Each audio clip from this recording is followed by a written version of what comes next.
નમો અરિહંતાણં નમો સિદ્ધાણં નમો આયર્યાણં નમો ઉજ્જયાણં નમો લોયે સૌસાહુનં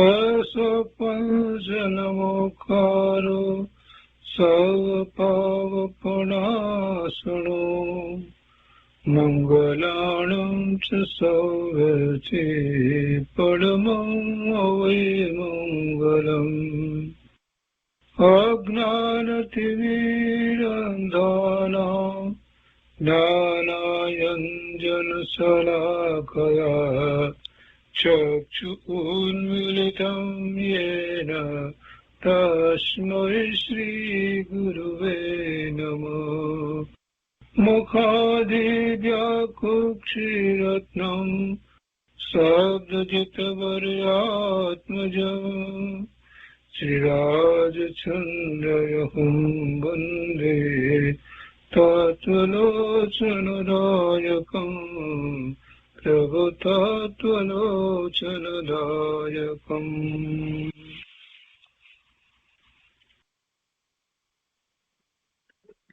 કૃપાળુદેવના વચનામૃતનો સ્વાધ્યાય. એમાં આપણે વર્ષ 24ના પત્રોનો સ્વાધ્યાય શરૂ કર્યો છે. એ વખતે આપણે 24મા વર્ષની શરૂઆતના થી કરી અને શરૂ કર્યું એટલે પત્રાંક 165 અને 166 કર્યા છે. હવે આજે આગળ લઈએ છીએ પત્રાંક 167. પત્રાંક 167 ત્રિભુવનભાઈ તથા અંબાલાલભાઈ પ્રત્યે લખાયો છે. મુંબઈ, કારતક સુદ 12 રવિવાર સંવત 1947. ઓમ સત. હરિ ઈચ્છા સુખદાયક જ છે. નિર્વિકલ્પ જ્ઞાન થયા પછી જે પરમ તત્વનું દર્શન થાય છે તે પરમ તત્વરૂપ સત્યનું ધ્યાન કરું છું. પોતાની દશાની વાત છે. 24મું વર્ષ છે. એ છે કે હરિ ઈચ્છા સુખદાયક છે. હરિ એટલે પોતાનો આત્મા, અને પોતાના આત્માની ઈચ્છા એટલે કે પોતાના સ્વરૂપની અનુભૂતિ સુખદાયક જ છે. અહીંયા હરિ એટલે બીજા પરમાત્માની વાત નથી. નિર્વિકલ્પ જ્ઞાન થયા પછી એટલે કે જ્ઞાન થયું એ વખતે કોઈ વિકલ્પ ન હતો, એવી નિર્વિકલ્પ દશામાં જ્ઞાન થયું તો પોતાનું જ્ઞાન થાય, પરનું જ્ઞાન હોય નહીં. એટલા માટે અહીંયા હરિ ઈચ્છા સુખદાયક છે એમ જે છે એનો અર્થ એવો થાય છે કે હરિ એટલે આત્મા, પોતાનો આત્મા, અને ઈચ્છા અહીંયા એટલે એનું લક્ષ્ય કરવું, એની રુચિ થવી એ સુખદાયક જ હોય. તો કહે છે કે નિર્વિકલ્પ જ્ઞાન થયા પછી જે પરમ તત્વનું દર્શન થાય છે તે પરમ તત્વરૂપ સત્યનું ધ્યાન કરું છું. એ પરમ સત્ય છે. પરમ તત્વ જે છે તે પોતાનું સ્વરૂપ છે. એ જ એકમાત્ર સત છે, સત્ય છે. એટલે એનું જ ધ્યાન, અને એમાંથી પોતાના સ્વરૂપની અનુભૂતિ થાય છે. એ સુખદાયક છે, આનંદદાયક છે. માટે વારે વારે એમાં જ ધ્યાનનો પુરુષાર્થ થઈ રહ્યો છે. જે પરમ તત્વનું દર્શન થાય છે, એમાં કયા તત્વનું દર્શન થાય છે? કયું પરમ તત્વ છે? પોતાનું સ્વરૂપ, અનંત ગુણ સ્વરૂપ પોતે ભગવાન આત્મા છે, એનું દર્શન થાય છે. અને એ દર્શન થાય છે તો એ દર્શન પોતાને સુખદાયક છે. અને તે પરમ તત્વરૂપ સત્યનું ધ્યાન કરું છું, એટલે પોતાના એવા આત્માનું ધ્યાન કરું છું. આ મૂળ વાત છે. આ પત્રની સૌથી મોટી ને મહત્વની વાત તો આ જ છે કે એમાં સ્પષ્ટ વાત છે કે પોતાને નિર્વિકલ્પ અનુભવ છે અને વારંવાર એ અનુભવનો જ પોતે પુરુષાર્થ કરી રહ્યા છે, બીજો પુરુષાર્થ નથી. અને જ્યારે આવો પુરુષાર્થ થતો હોય, વારે વારે પોતે પોતાના સ્વરૂપમાં એકાગ્રતા કરતા હોય, એટલે એ જે કંઈ લખે એમાં બીજો કોઈ અર્થ સમજવાનો હોતો નથી. કોઈને કાંઈ પણ લખવામાં આવ્યું હોય તો એ જે તે વ્યક્તિને માટે જરૂરી હોય એ વાત લખવામાં આવી હોય. પોતાને તો પોતાનું સ્વરૂપ એ અનુભવમાં આવ્યા પછીથી જગત આખાના બધા જ જીવોમાં શુદ્ધ ભગવાન આત્મા જ દેખાય છે. એટલે બીજો કોઈ એમને પક્ષપાત વગેરે હવે તો હોય નહીં. એવી અનુભૂતિ થયા પછીથી કોઈના પ્રત્યે કાંઈ પણ પક્ષપાત વગેરે હોય નહીં. પણ સંયોગો અનુસાર કાંઈ પણ એવી વાત હોય તો એ સામી વ્યક્તિની યોગ્યતા વગેરે તેનો વિચાર કરી અને મહાપુરુષો એ રીતે માર્ગ બતાવતા હોય છે. તો એટલી કૃપાળુ દેવી પણ અહીંયા જે કંઈ વાત કરી છે એ વખતે એ સંયોગ અને એ સામી વ્યક્તિની યોગ્યતા વગેરેનો વિચાર કરી અને આ પત્રમાં વાત કરવામાં આવી છે. પણ એમનું અંતઃકરણ તો પોતાના સ્વરૂપમાં એકાગ્રતા, એવું ધ્યાન એને જ ઈચ્છતું હતું અને એ પોતે કરી જ રહ્યા છે. તે પરમ તત્વ સ્વરૂપ સત્યનું ધ્યાન કરું છું, એટલે એમની દ્રષ્ટિ તો ત્યાં જ રહી છે. એ વાતને આપણે બરાબર સમજી અને હવે આ પત્ર વાંચવાનો છે. પત્ર ત્રિભુવનભાઈ તથા અંબાલાલભાઈ પ્રત્યે લખાયેલ છે. પત્રમાં લખે છે કે ત્રિભુવનનું પત્તું અને અંબાલાલનું પત્ર પહોંચેલ છે. અહીંયા પત્ર જે લખાયો છે એમાં પણ એમ જ છે, છતાં એ રીતે લખ્યું છે. 167મો પત્ર ત્રિભુવન તથા અંબાલાલ એમ લખ્યું છે. અને પત્રની અંદર પાછું સંબોધન એમના નામનું નથી કર્યું, પણ બંનેનું સાથે રીતે સંબોધન લીધું છે કે ત્રિભુવનનું પત્તું અને અંબાલાલનું પત્ર પહોંચેલ છે. હવે આગળ લખે છે, એમને એક વિશિષ્ટ પ્રકારનું કૃપાળુદેવ માર્ગદર્શન આપી રહ્યા છે. એમને કોઈક સત્સમાગમ માટેની જે ઈચ્છા વ્યક્ત કરી તો એમાં કૃપાળુદેવની અનુમતિ માગી, આજ્ઞા માગી, તો એ અનુમતિ અહીંયા આપી છે. અને એ જ વાત કૃપાળુદેવે જે રીતે લખી છે એને આપણે સમજવાની છે. અને એમાંથી કેટલીક વાત આપણા માટે મહત્વની છે. એટલા માટે આપણે પહેલા આ વાત લીધી કે કૃપાળુદેવનું અંતઃકરણ અત્યારે ક્યાં છે એ વાત સમજ્યા વગર કોઈ આ પત્ર વાંચે તો બીજી કોઈ આશંકા થાય. પણ આ વાતને અહીંયા બોલ્ડ ટાઈપની અંદર મૂકવામાં આવી છે. એ મહત્વની વાત છે. એને આપણે બેક ઓફ માઇન્ડ રાખીને અત્યારે કૃપાળુદેવની દશા કેવી છે અને 24મા વર્ષના પત્ર છે, આ બધી વાતનો ખ્યાલ રાખી અને આ પત્ર વાંચવાનો છે. એટલે આપણને ખરેખર કૃપાળુદેવ શું માર્ગદર્શન આપવા માંગે છે, શા માટે એવું માર્ગદર્શન આપવા માંગે છે, એ વાતમાં આપણને કોઈ સંશય ન રહે. એમની એ કૃપા જ હોય. તો કહે છે કે ધર્મ જ જઈ સત્સમાગમ કરવામાં અનુમતિ છે. એમને એવી આજ્ઞા માંગી હશે કે અમે ધર્મ જ જઈ અને અમુકનો સત્સમાગમ કરીએ. તો કહે છે કે ધર્મ જ જઈ સત્સમાગમ કરવામાં અનુમતિ છે, પણ તે સમાગમ માટે તમારા 3 સિવાય કોઈ ન જાણે એમ જો થઈ શકે તેમ હોય તો પ્રવૃત્તિ કરશો. ત્રીજા કોણ હતા એ અહીંયા નામ નથી લખ્યું, પણ આપણે સમજવાનું છે કે એમને 3 જણને જવા માટેની અનુમતિ આપી કે તમારા 3 સિવાય કોઈ ન જાણે એમ જો થઈ શકે તેમ હોય તો પ્રવૃત્તિ કરશો, નહીં તો નહીં. એટલે પછી બધાને કહીને જણાવીને એવી રીતે તમારે જવાનું નથી. બીજા કોઈ જાણે નહીં એ રીતે તમારે જવાનું છે. એ સમાગમ માટે જો પ્રગટતામાં આવે તેમ કરશો તો અમારી ઈચ્છા અનુસાર થયું નથી એમ ગણજો. એટલે ચોખ્ખી ના પાડી કે તમે કોઈની વાત પ્રગટ કરશો નહીં અને તમે જજો, ત્યાં ધર્મ જ જજો. જેનો સત્સંગ કરવાનો છે એની વાત હવે આવશે. ધર્મ જ જવાનો પ્રસંગ લઈને જો ખંભાતથી નીકળશો તો સંભવ રહે છે કે તે વાત પ્રગટમાં આવશે. એટલે તમે ત્યાંથી એમ નીકળશો કે જેમ ધર્મ જ જઈએ છીએ તો એ વાત પ્રગટ થશે. અને તમે કબીર આદિ સંપ્રદાયમાં વર્તો છો એમ લોક ચર્ચા થશે.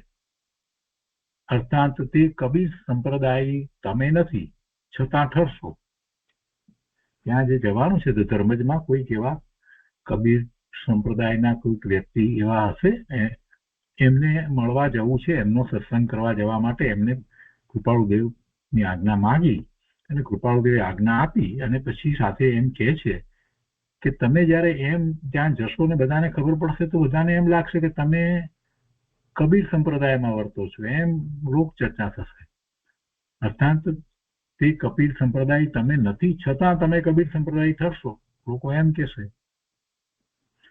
માટે અહીંયા કહે છે એટલા માટે કોઈ બીજો પ્રસંગ લઈ નીકળવું અને વચ્ચે ધર્મ જ મેળાપ કરતા આવવું.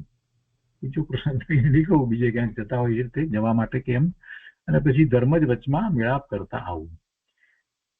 ત્યાં પણ તમારા વિશે ધર્મ, કુળ એ વગેરે સંબંધી વધારે ઓળખાણ પાડવું નહીં. તેમનાથી પૂર્ણ પ્રેમે સમાગમ કરવો. એટલે જેમની પાસે સમાગમ કરવા જાઓ છો સત્સંગ, એમની પાસે બરાબર પ્રેમથી સમાગમ કરવો, એમની વાતને બરાબર સમજવી. પણ તમારી પોતાની ઓળખાણ ધર્મ વિશે, કુળ વિશે, આ તે બધી સંબંધીની ઓળખાણો વિશેષતાથી તમે આપશો નહીં, એ ઓળખાણ પાડવી નહીં. એ છે કે એ ઓળખાણ તો ન પાડી પણ સાથે સાથે તમારે એમની સાથે તો સમાગમ તો બરાબર કરવો, તેમનાથી પૂર્ણ પ્રેમે સમાગમ કરવો, ભિન્ન ભાવથી નહીં. આ બીજા છે, કોઈ છે, આમ છે, તેમ છે, આમ તો એવી રીતે નહીં. તમે જાઓ છો સમાગમ કરવા માટે તો બરાબર કરો, પ્રેમપૂર્વક સમાગમ કરો. માયા ભાવથી નહીં અને ભિન્ન ભાવથી પણ સમાગમ કરવો નહીં. તમે કોઈ અંદરમાં માયાચાર રાખી અને એમને ચેક કરવા માટે, તપાસવા માટે કે કોઈક રીતે બીજી રીતે વિચારથી કે એવો ભાવથી તમે સમાગમ કરવા નથી જતા. એટલે ભિન્ન ભાવથી નહીં, માયા ભાવથી નહીં અને પૂર્ણ પ્રેમે સમાગમ કરવું, પણ સત સ્નેહ ભાવથી સમાગમ કરવો. માયા ભાવથી નહીં પણ સત સ્નેહ ભાવથી સમાગમ કરવો. મલાત જ સંબંધી હાલ સમાગમ કરવાનું પ્રયોજન નથી.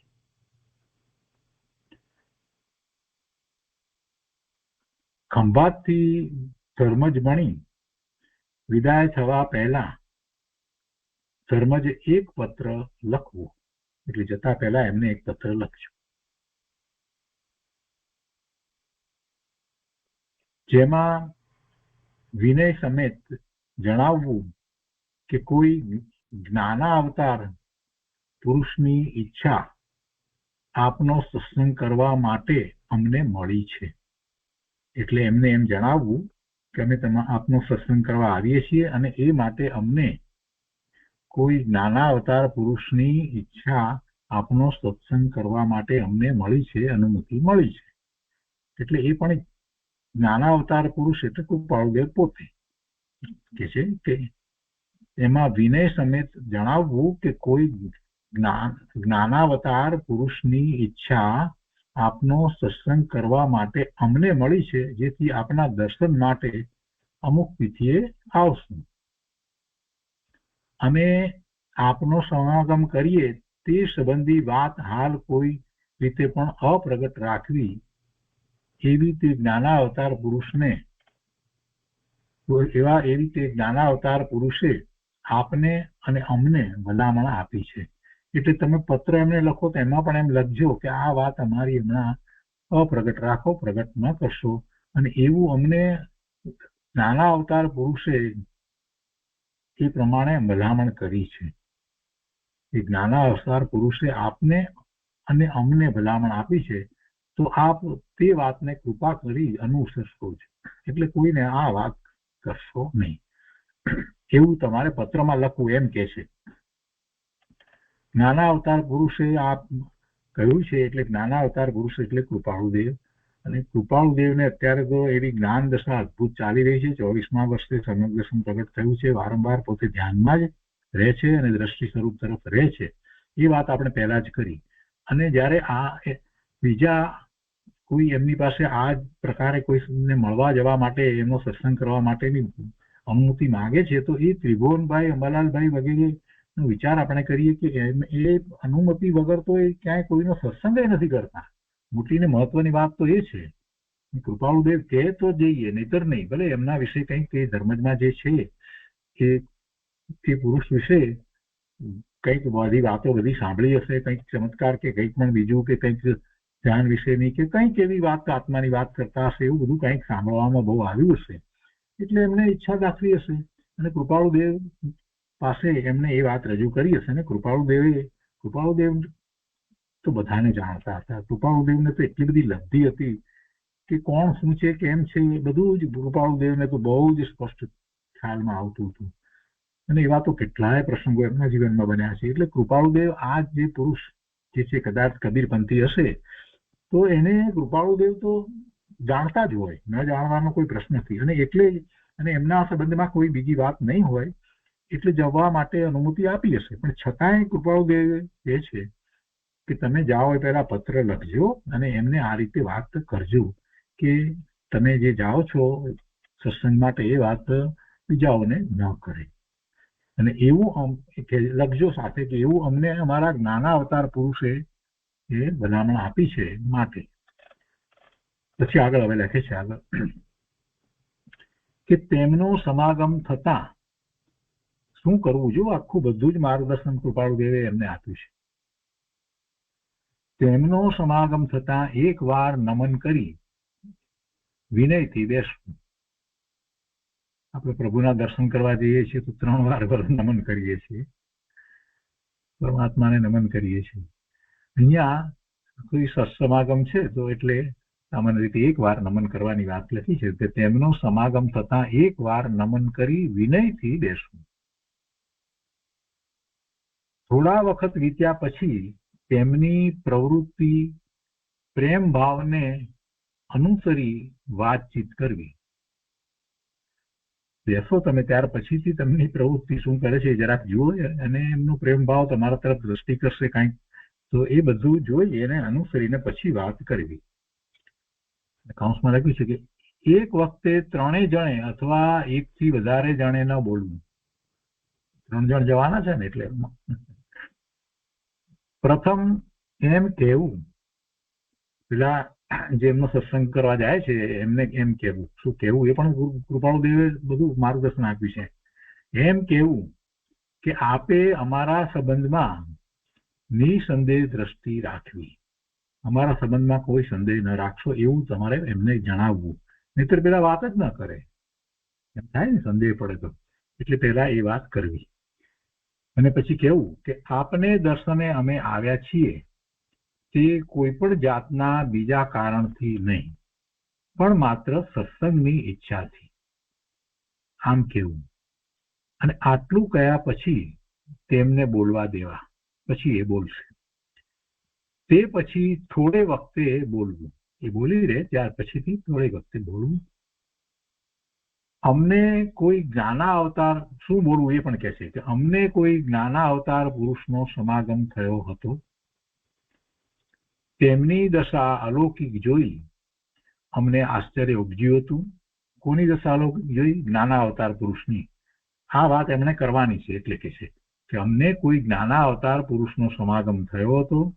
તેમની દશા અલૌકિક જોઈ અમને આશ્ચર્ય ઉપજ્યું હતું. અમે જૈન છતાં તેમણે નિર્વિસંવાદપણે વર્તવાનો ઉપદેશ કર્યો હતો. સત્ય એક છે, 2 પ્રકારનું નથી, અને તે જ્ઞાનીના અનુગ્રહ વિના પ્રાપ્ત થતું નથી. માટે મતાંતરનો ત્યાગ કરી જ્ઞાનીની આજ્ઞામાં અથવા સત્સંગમાં પ્રવર્તવું. જો આ બધી વાત એમને કરવા માટે કહ્યું છે કૃપાળુદેવે. પેલા જેમનો સત્સંગ કરવા જવાનો છે એમની આગળ આમણે અંબાલાલભાઈએ એમને ત્રિભુવનભાઈએ એ વાત કરવી એમ કે છે. એટલે આ કૃપાળુદેવે વાત કરેલી છે. અને કૃપાળુદેવ કઈ કોઈ માયાચારની વાત નથી કરતા. કૃપાળુદેવના અંતરમાં પણ એમ જ વાત છે. એટલે એ વાત એમને કે એમને તમારે જણાવવી. તમે જૈન છો એ પણ કહેવાનું કે છે કે જો શું થયું, કેવી રીતે ત્રિભુવનભાઈ ને મમરાલભાઈ ને એ લોકો ત્યાં પહોંચ્યા, શા માટે પહોંચ્યા, એ વાત એમને પેલા જેમનો સત્સંગ કરવાનો છે એમને કહેવી તો પડે ને. તો કઈ રીતે કરવી એ વાત અહીંયા કૃપાળુદેવે કહ્યું છે. શું કહ્યું કૃપાળુદેવે કે તમારે પછી બોલવું, ને શું બોલવું તો કે અમને કોઈ જ્ઞાનાવતાર પુરુષનો સમાગમ થયો હતો, તેમની દશા અલૌકિક જોઈ, એટલે કૃપાળુદેવ ને જોઈ અમને આશ્ચર્ય ઉપજ્યું હતું. અમે જૈન છતાં તેમને સંવાદપણે કોઈ પણ જાતનો વિરોધ કે કાંઈ પણ કર્યા વગર, પૂછપરછ કર્યા વગર પણ એ વર્તવાનો ઉપદેશ કર્યો હતો. સત્ય એક છે, બે પ્રકારનું નથી, અને તે જ્ઞાનીના અનુગ્રહ વિના પ્રાપ્ત થતું નથી. આ મૂળ વાત છે. સત્ય એક છે, બે પ્રકારનું નથી, અને તે જ્ઞાનીના અનુગ્રહ વિના પ્રાપ્ત થતું નથી. આ વાત કૃપાળુદેવની ઘણી મહત્વની છે, અને એ જ વાત એમને તો બધાને માટે કહી છે. અને અહીંયા પણ એમને એમ કહ્યું કે ત્રિભુવનભાઈને એમને કે તમે આ વાત ત્યાં પણ એ રીતે મૂકજો, એટલે પેલા સામાન જે જીવ છે એને કોઈ સંશય ન થાય. અને માટે મત મતાંતરનો ત્યાગ કરી જ્ઞાનીની આજ્ઞામાં અથવા સત્સંગમાં પ્રવર્તવું, જેમ જીવનું બંધન નિવૃત્ત થાય તેમ કરવું યોગ્ય છે. આ બધી વાત કૃપાળુદેવે કહી છે, અને ફરી એમણે લખી છે કે તમારે આ રીતે એમને વાત કરવી. કેમકે કૃપાળુદેવે જે કહ્યું છે એ વાત સ્પષ્ટપણે જો એ રજૂ કરે તો પેલાને કોઈ સંદેહ ન રહે, અને એમને જે કંઈ આપવું છે એ આપી શકે. જ્યાં સુધી આપણે કઈ રીતે છીએ, એટલે કે આપણી દશામાં કઈ રીતે છીએ, કયા લેવલે છે, એ વાત સામા જ્ઞાની પુરુષના જાણવામાં ના આવે ત્યાં સુધી આપણને એ માર્ગદર્શન શું આપે. સામાન્ય જનરલ બધાને માર્ગદર્શન આપતા હોય, અને આપણે કોઈ એવા જ્ઞાની પુરુષને મળવા જઈએ તો આપણે જરાક થોડા શબ્દોમાં આપણે આપણી ભૂમિકા અને આપણું પ્રયોજન એમને સમજાવવું જોઈએ કે આપણે શા માટે આવ્યા છીએ, અને આપણી ભૂમિકા આવી છે એટલે વિશેષ કંઈક આપણી પાસેથી પ્રાપ્ત કરવું છે, એ માટે અમે આવ્યા છીએ, મારી ભૂમિકા તો આવી છે. તો પેલા આપણને એ લેવલની વાત કરે, નહીં તો ક્યાંથી વાત કરશે.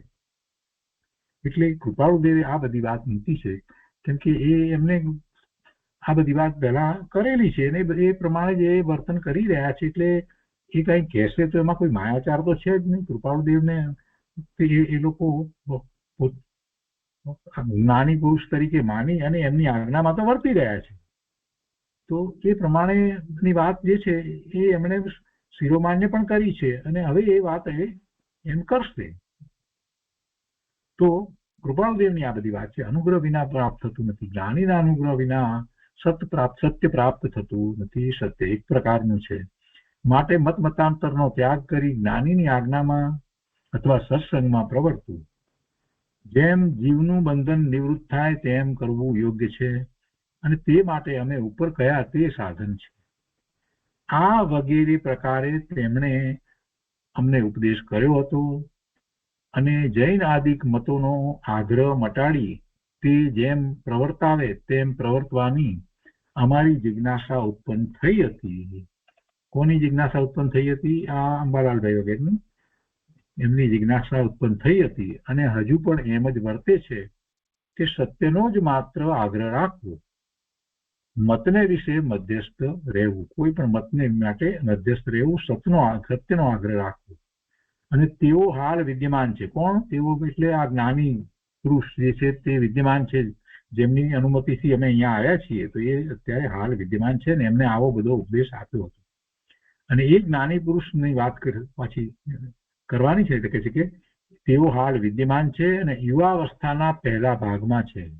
કૃપાળુદેવ અપ્રગટપણે પ્રવર્તવાની હાલ તેમની ઈચ્છા છે. કોની? કૃપાળુદેવની. નિસંદેહ સ્વરૂપ જ્ઞાના અવતાર છે. નિસંદેહ સ્વરૂપ જ્ઞાના અવતાર છે, એટલે હવે એમાં કોઈ સંદેહ રાખવાની જરૂર નથી. એ જ્ઞાના અવતાર છે, એમને જ્ઞાન એવું થયું છે, બસ પોતે જ્ઞાન ભાવે એ વારંવાર પરિણમી રહ્યા છે, એવા જ્ઞાના અવતાર છે. અને વ્યવહારમાં બેઠા છતાં વિતરાગ છે. જો આ પોતાને માટે આ વાત મૂકી છે એમણે. કોઈ પોતાને માટે આવી જયારે વાત સ્પષ્ટ મહાપુરુષ કરે તો એ ઉપરથી આપણને ખ્યાલ આવે કે એમાં બે વાત હોય. પહેલી મહત્વની વાત કે વસ્તુ એમ જ હોય, એમ જ છે એવો પાક્કો એમને નિર્ધાર હોય, અને એ વાત જેને કરે એ વ્યક્તિ જે છે એની એવી યોગ્યતા પાત્રતા હોય એને જ કહે. બધાને કહે નહીં કે અમને જ્ઞાન થયું છે કે અમે જ્ઞાની છીએ કે આવી વાત કોઈ જાહેરમાં કરે નહીં, કેમ કે એમને તો અપ્રગટપણે રહેવું છે. કૃપાળુદેવને તો અપ્રગટપણે રહેવું છે, પ્રગટ થવું જ નથી. ફક્ત આવા કોઈ અંબાલાલભાઈ જેવા કે સૌભાગભાઈ જેવા કે એવા જે જ્ઞાની પુરુષો જે છે એમની આગળ જ પોતે પોતાની વાત કરે છે કે અમે આવી દશામાં છીએ. આ પત્રમાં પણ એ વાત બધી કરે છે, તો એમને કહે છે, બધાને કઈ કહેતા નથી. એટલે બે વાત મહત્વની છે કે એમને પૂરેપૂરો એવો અનુભવ છે, એવી દશા અદભુત થઈ છે, અને એ થઈ હોવા છતાં કઈ બધાને કહેતા નથી. એવા ખૂબ એવા જે નજીકના જે જેને કે આસન ભવ જીવો જેવા હોય કે થોડા વખતમાં જે સમ્યક દર્શન પ્રગટ કરી અને જેમને વધુ ભાવ ન હોય એવા જીવને એ જાણતા હોય, અને એ પેલાને પણ આમાં ખૂબ વિશ્વાસ પૂર્ણપણે એવું ભક્તિ બધું હોય એમને એ વાત કરી, બધાને ન કરે. એટલે કૃપાળુદેવે આમને માટે વાત કરી છે. તો શું કહે છે કે યુવાવસ્થાના પહેલા ભાગમાં છે અપ્રગટપણે પ્રવર્તવાની હાલ તેમની ઈચ્છા છે, અને નિસંદેહ સ્વરૂપ જ્ઞાન અવતાર છે, અને વ્યવહારમાં બેઠા છતાં વિતરાગ છે. એ કૃપાળુનો સમાગમ થયા પછી અમને નિરાગ્રપણું, કોઈ પણ જાતનો આગ્રહ ન હોય એવું નિરાગ્રપણું વિશેષે કરીને રહે છે. અમને કોઈ હવે બીજો આગ્રહ છે જ નહીં. એમનું સત્સંગ થયા પછીથી એમની આજ્ઞામાં અમે રહ્યા છીએ. મત મતાંતર સંબંધી વિવાદ ઉઠતો નથી. કોઈ મત મતાંતર સંબંધીનો વિવાદ અમે કરતા નથી, અમને અંદરમાં ઉઠતો નથી. અમને કોઈ આગ્રહ નથી, માત્ર સત્ય.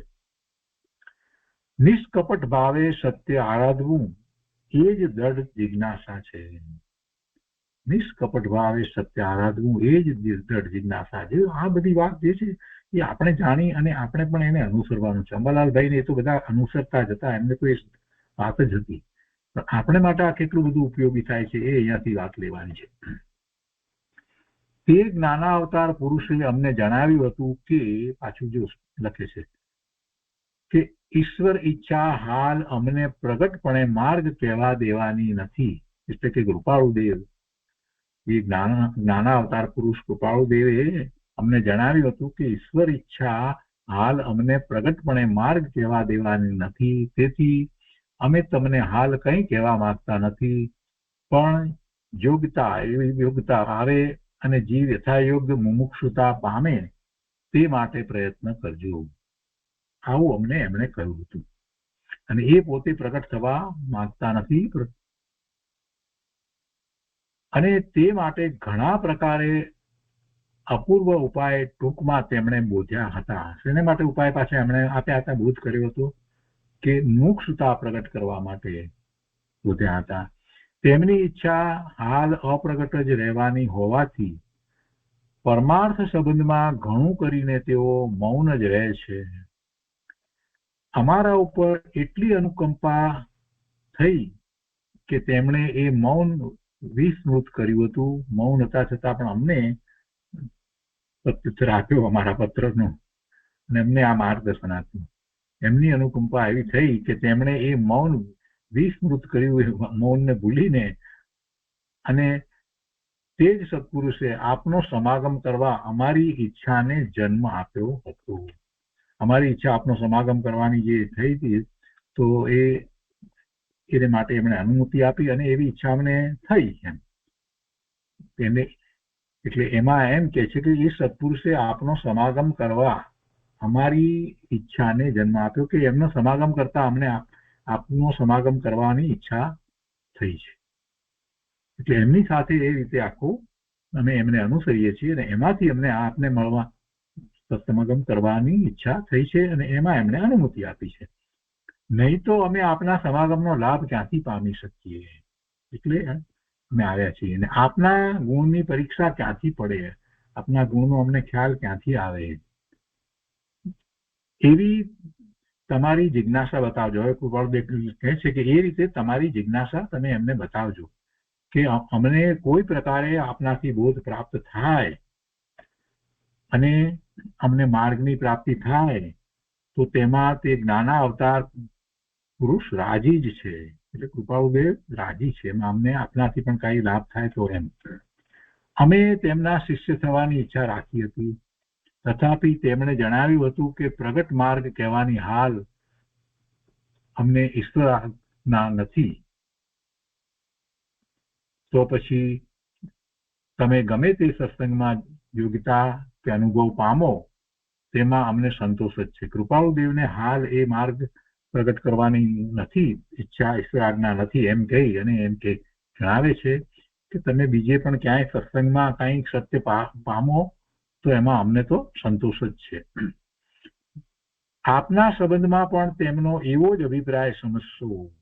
તો એ પેલા જે કબીરપંથી જે કોઈ પુરુષ જે છે જેમનો સત્સંગ કરવા ગયા છે એમને જયારે એમને એમ કહેવાનું છે કે આપના સંબંધમાં પણ અમારા જે જ્ઞાની પુરુષ જે છે એમણે જે વાત કરી છે તે પ્રમાણે એમાં આપના સંબંધમાં પણ તેમનો એવો જ અભિપ્રાય સમજશો કે સત્ય ને માટે એમને કોઈની પણ પાસેથી સત્ય પામવામાં એમને કોઈ વિરોધ બાંધો હોતો નથી, કોઈ મતાંતરમાં એ પડતા જ નથી એમ એ વાત કરે છે. એટલે કે આપના સંબંધમાં પણ તેમનો એવો જ અભિપ્રાય સમજશો કે અમે આપના શિષ્ય તરીકે પ્રવર્તીએ તો પણ તેમણે કહ્યું છે કે તમે મારા જ શિષ્ય છો. એટલે કૃપાળુદેવે એમ કહ્યું છે કે ભલે તમે જઈ અને પણ કે એમના શિષ્ય તરીકે વર્તો તો પણ તમે મારા જ શિષ્ય છો, એટલે કૃપાળુદેવના શિષ્ય છો એવો એમને તો અંદરમાં ભાવ રહેવાનો છે. એમ નહીં કે ત્યાં ગયા એટલે પછી હવે કૃપાળુદેવના શિષ્ય મટી જાય એવું કૃપાળુદેવના અંતરમાં નથી. એ વાત એમણે અહીંયા સ્પષ્ટ કરી છે, એ રીતે કહી દીધું છે અને આવું એમણે કહેવાનું છે પેલાને. તો આપના પ્રત્યે તેમણે પરમાર્થ યુક્ત પ્રેમ ભાવ અમને બતાવ્યો હતો, જો કે તેમને કોઈથી ભિન્ન ભાવ નથી, તથાપિ આપ પ્રત્યે સ્નેહ ભાવ કોઈ પૂર્વના કારણથી બતાવ્યો જણાય છે. ઓહો, કૃપાળુદેવે વાત લખી છે કે પેલા જે પુરુષ જે છે કબીરપંથી જે છે એવા કોઈ તો એમના માટે કોઈક પૂર્વભાવ ના કારણથી એમને મળવા સંબંધમાં અમને હા પાડી છે. કોઈક સ્નેહ ભાવ પૂર્વનો એમનો ચાલ્યો આવતો હોય કે તથાપિ આપ પ્રત્યે સ્નેહ ભાવ કોઈ પૂર્વના કારણથી બતાવ્યો જણાય છે.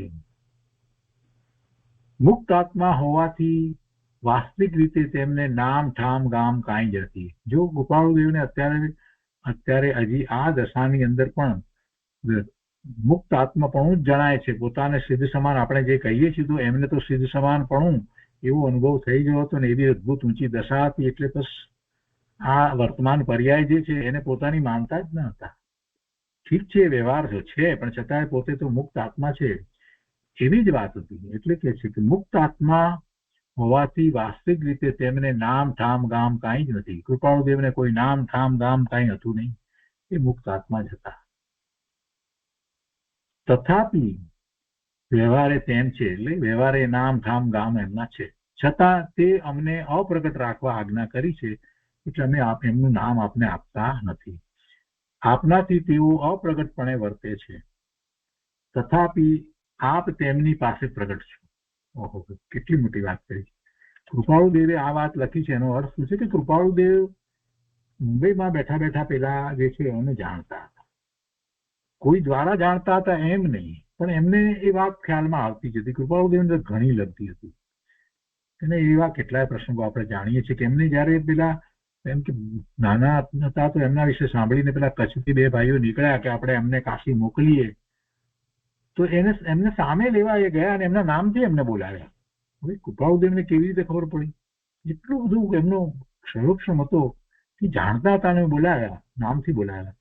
પછી પેલા તો તાજુબ થઈ ગયા કે એમને થયું કે આ પુરુષને ક્યાં જ્ઞાન માટે મોકલવાની જરૂર છે, કાશી મોકલવાની કાંઈ જરૂર જ નથી. એટલું બધું સ્પષ્ટ. એટલે કૃપાળુદેવ તો બધાને વિશે બધું જાણે, એમાં કાંઈ આશ્ચર્ય જેવી વાત નથી. આ કોઈ મહાત્મા જે કે કોઈ કે કબીરપંથી કોઈ એવા હશે યોગ્ય પુરુષ, એટલે કૃપાળુદેવ તો જાણતા જ હોય. એટલે વાત પણ કેવી લખી છે કે આપનાથી તેઓ અપ્રગટપણે વર્તે છે, તથાપિ આપ તેમની પાસે પ્રગટ છો. આપ તેમની પાસે પ્રગટ છો, આપને એ જાણે છે. અર્થાત આપને પણ હાલ સુધી પ્રગટ સમાગમ નામ ઠામ કંઈ તેમણે પ્રેર્યું નથી. ઈશ્વરી ઈચ્છા હશે તો આપને થોડા વખતમાં તેમનો સમાગમ થશે એમ અમે ધારીએ છીએ. એટલે એવું કેવું, આ બધું કહેવાનું છે. ને કૃપાળુદેવ જયારે આમ લખ્યું હોય એમને કમલાલભાઈને કે તમે આમ કહેજો, તો એનો અર્થ એ થયો કે એ એમનો સમાગમ કૃપાળુદેવને થવાનો છે. અથવા તો બીજી રીતે કહીએ તો એ પુરુષ કૃપાળુદેવને મળવાના જ હશે, ત્યારે જ આવી વાત કૃપાળુદેવ લખે. કંઈક આ બધું માયાચાર માટે લખ્યું છે કે કંઈક દેખાવ કરવા માટે કે એ માટે નથી લખ્યું. કૃપાળુદેવના શબ્દો છે, તો થવાનું હોય તો જ એ લખે, નહીતર એવું શુક્રા લખે કે તમે આમ કહેજો. આ બધી વાતનો આપણે બહુ સારી રીતે વિચાર કરવાનો છે. ગમે તેમ નથી, આ માર્ગદર્શન છે, આ કોઈ માયાચાર કરવાની વાત નથી. શું કેવું પેલાની આગળ જઈને, એનો અર્થ છે કે કૃપાળુદેવ તેમને જાણે જ છે, અને પેલાનો સંગ કૃપાળુદેવને થવાનો જ છે. કેમ કે કૃપાળુદેવને તેમની પાસેથી કંઈ પ્રાપ્ત કરવાનું હોય નહીં, છતાંય કૃપાળુદેવને એવા ધર્માત્મા નો સંગ થાય તો એ એમને તો ગમે, એમાં કઈ એવું તો હતું જ નહીં. જે લાભ વધારે થશે એ તો પેલાને જ થવાનો છે કૃપાળુદેવના સંગે. કેમ કે દરેકને પોતાની યોગ્યતા પ્રમાણે જ્ઞાની પુરુષ પાસેથી લાભ પ્રાપ્ત થાય. જ્ઞાની પુરુષ પાસે બધા ગયા હોય, પણ બધા પોતપોતાની યોગ્યતા પ્રમાણે લાભ પ્રાપ્ત કરે. અને આ જે પેલા કબીરપંથી હશે તો પણ એ એમની યોગ્યતા સારી હશે તો કૃપાળુદેવ પાસેથી ઘણું મેળવશે, તો એમનો સમાગમ થશે એમ અમે ધારીએ છીએ. અને હવે કહે છે કે એ પ્રમાણે પ્રસંગ અનુસાર વાતચીત કરવી, કોઈ પણ પ્રકારે નામ ઠામ ગામ પ્રગટ ન જ કરવા. અને ઉપર જણાવી છે તે વાત તમારે હૃદયને વિશે સમજવાની છે. એટલે આ જ રીતે એક્ઝેક્ટ નહીં, પણ આ વાત તમે ભાવ સમજો અને તમારા હૃદયને વિશે આ વાત તમારે સમજવાની છે. અને તે પરથી તે પ્રસંગે જે યોગ્ય લાગે તે વાત કરવી. મૂળ તો તેનો ભાવાર્થ ન જવો જોઈએ. અમે જે ભાવ બતાવ્યો છે કે શું તમારે કરવું, કેવા ભાવ સહિત ત્યાં જવું, કેવી રીતે, એ ભાવાર્થ ન જવો જોઈએ.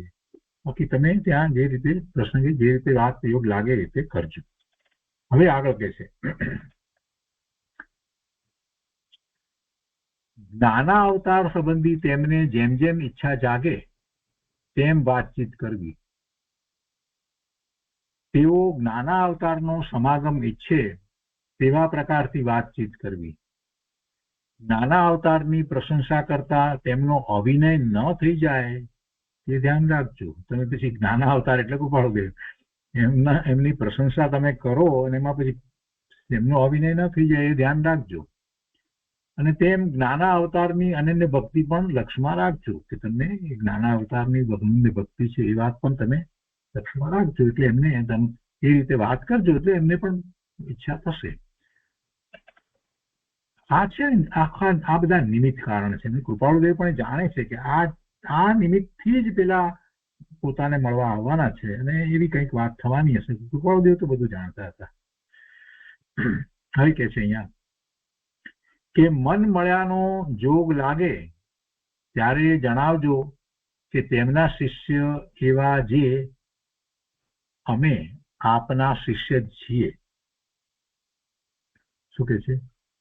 મન મળ્યાનો જોગ લાગે, તમને એમ લાગે કે હવે બરાબર એકદમ પૂર્ણપણે પોતાનું મન ખોલીને અંતર ખોલી અને તમને વાત કરી રહ્યા છે, બરાબર એમ લાગે ત્યારે જણાવજો કે તેમના શિષ્ય એવા જે અમે, તેમના શિષ્ય એટલે આ જ્ઞાના અવતારના શિષ્ય એવા અમે એમને કહેજો કે આપના શિષ્ય જ છીએ. એટલે પેલા કબીરપંથી જે છે એમને એમ કહેવાનું, અમને કોઈ રીતે માર્ગ પ્રાપ્તિ થાય તેમ કહો. તમે એમની પાસે એમ કહેજો કે અમે આપના શિષ્ય, અમે છીએ જ્ઞાના અવતારના શિષ્ય, પણ અમે આપના પણ શિષ્ય જ છીએ, અને અમને કોઈ રીતે માર્ગ પ્રાપ્તિ થાય તેમ કહો. એ વગેરે વાતચીત કરજો. તેમ અમે કયા શાસ્ત્રો વાંચીએ, શું શ્રદ્ધા રાખીએ, કેમ પ્રવર્તીએ, તે યોગ્ય લાગે તો જણાવજો. જો યોગ્ય લાગે તો જણાવો એમ પણ એમને વિનંતી કરજો. એમને એમ કહો કે અમે આપના શિષ્ય છીએ એમ કહ્યા પછીથી કેવી રીતે માર્ગ પ્રાપ્તિ થાય એ સંબંધી માર્ગદર્શન પ્રાપ્ત કરવાની વાત કરી, અને પાછા કહે છે કે અમે કયા શાસ્ત્રો વાંચીએ, શું શ્રદ્ધા રાખીએ, કેમ પ્રવૃત્તિ, તે યોગ લાગે તો જણાવો. એટલે એમને વિનંતી કરવી. ભિન્ન ભાવ કૃપા કરીને અમારા પ્રત્યે આપનો ન હોય. આપ કોઈ અમારા પ્રત્યે એવો ભાવ ન રાખશો, આપ અમને માર્ગદર્શન આપો હોય એવી રીતે બધી વાત કરવી એમ કે છે. હવે તેમનો સિદ્ધાંત ભાગ પૂછજો. સિદ્ધાંત ભાગ પૂછજો એટલે આખી વાત એ રીતે છે કે જે જ્ઞાની પુરુષો હોય એમને તો સિદ્ધાંત જેવી વાત હોય અંતરમાં, કે ગમે તેમ વાત ના કરે. જો સિદ્ધાંત વિના જો જ્ઞાની પુરુષ વાત કરતા હોય તો વિરોધાભાસી વાત આવે. એટલે એ સિદ્ધાંતની વાત છે. જૈન દર્શનના સિદ્ધાંતો આપણે તો માત્ર અભ્યાસ કરે છે શાસ્ત્ર દ્વારા, એટલે જે જાણીએ છીએ તે, પણ ખરેખર જે સિદ્ધાંત પ્રમાણે પ્રવર્તી રહ્યા હોય એવા તો મહાપુરુષો, જ્ઞાની, કૃપાળુ દેવ જેવા, જે ગુરુદેવ જેવા જ હોય કે જૈન સિદ્ધાંત બરાબર એ પ્રમાણે જ પોતે અનુસરતા હોય, એ એમને આત્મસાત થઈ ગયું હોય. એટલે એમને એનાથી વિરુદ્ધ વાત આવે જ નહીં. કોઈ પણ રીતે ગમે તે રીતે તમે પેરવી એરવીને ગમે તેવા પ્રશ્નો કરો, છતાંય પણ મૂળ વાત જે છે, સિદ્ધાંત જે છે, એ સિદ્ધાંત ને તોડીને કોઈ વાત એમના તરફથી આપણને પ્રાપ્ત થાય જ નહીં.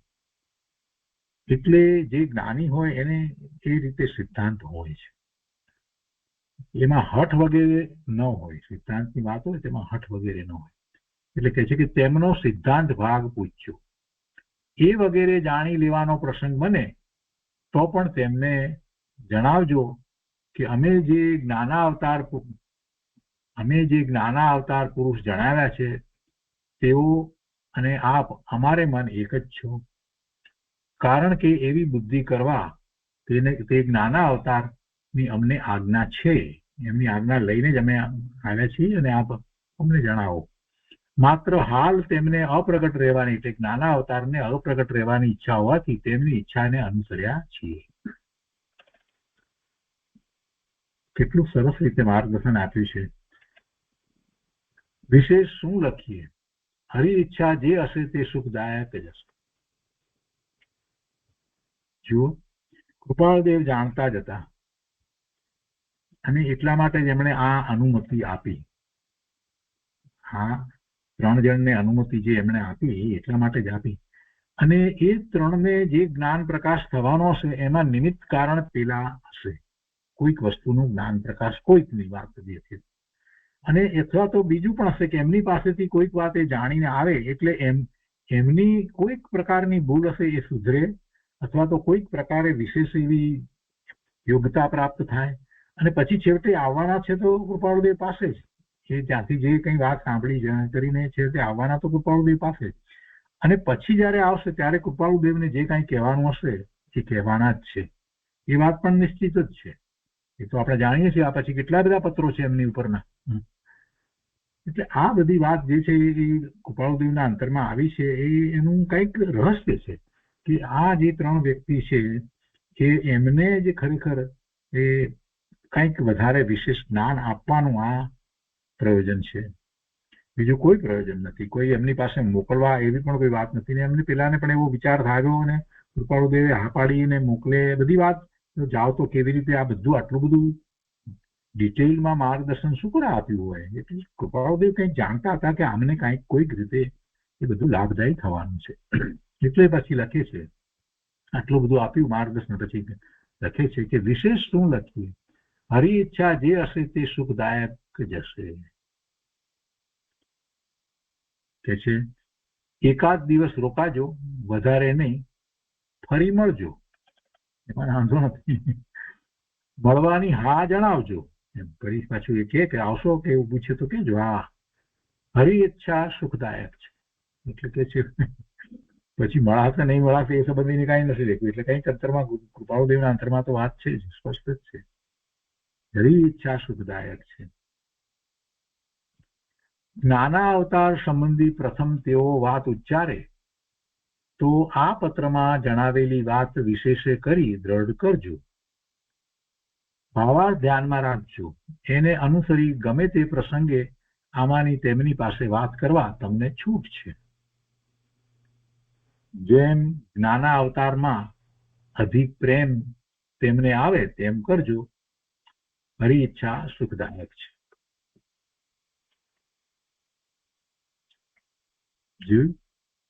પેલાને એમ ન થઈ જવું જોઈએ કોઈ રીતે કે નાના અવતારની વાત કરી અને પેલાને કંઈક ઓછું આવે તો પછી નાના અવતાર વિશે પ્રેમ ક્યાંથી આવે? ઉલટું એક સ્પર્ધાત્મક ભાવ અંદરમાં આવી જાય એવું થઈ જાય. તો એવું ન થાય એ માટે કહે છે કે નાના અવતારમાં અધિક પ્રેમ તેમને આવે તેમ કરજો, પણ ક્યાંય કાંઈ વધારે વિશેષ એવું પણ ન બોલશો કે જેથી કરીને એમને એક નાના અવતાર પુરુષ પ્રત્યે કંઈક બીજો ભાવ ઉઠે, અથવા તો એવો સ્પર્ધાત્મક ભાવ અથવા ઉઠે, અથવા તો એમ કંઈક થઈ જાય કે એ કંઈક વિશેષ છે એટલે આ લોકો અહીંયા મારી પરીક્ષા કરવા આવ્યા છે કે શું, કે એવું કાંઈ પણ ન થઈ જાય. એ વાતનું ખાસ ધ્યાન રાખવા માટે વારંવાર ઘણું માર્ગદર્શન આપ્યું છે, ઘણી સૂચના આપી છે. છતાંય છેલ્લી વાત તો એ જ લખે છે કે હરી ઈચ્છા સુખદાયક છે. હરી ઈચ્છા સુખદાયક છે એમાં આખો ભાવ 2-3 જગ્યાએ લખ્યું છે. હરી ઈચ્છા સુખદાયક છે. હરી ઈચ્છા જે હશે તે સુખદાયક જ હશે. એ દ્વારા સમજાવવું એ છે કે ક્રમબદ્ધ પર્યાય જે પરિણામ જે થવાના છે તે નિશ્ચિત છે, અને એ બધા જે છે તે સુખદાયક જ છે. જે પરિણામ જે ખરેખર આત્મા લક્ષ કરતા જે પરિણામ થાય છે એ બધા સુખદાયક જ છે. પ્રતિકૂળતાના પરિણામ જે છે એનું તો લક્ષ કરવાનું નથી, જે પણ થતા હોય તે થયા કરે છે, અને જે સ્વરૂપનું લક્ષ કરીને જે પરિણામ જે થાય છે એ હંમેશા સુખદાયક જ હોય છે. એટલે તમારો ભાવ જ એવો છે, સ્વરૂપ પ્રાપ્તિનો વિશેષ ભાવ એવો છે, તો પછી એના પરિણામ પણ એવા સુખદાયક જ હોય એમ એમાં આશય છે. તો આપણે આ 167મો પત્ર અહીંયા પૂરો કરીએ છીએ. એ પછી 168મો પત્ર છે, પણ આજે નથી લેવું. આજે આ બધી વાત છે એટલે આજે વાત નથી લેવી. સરસ પત્ર છે. તો આજનો સ્વાધ્યાય અહીંયા સુધી રાખીએ છીએ.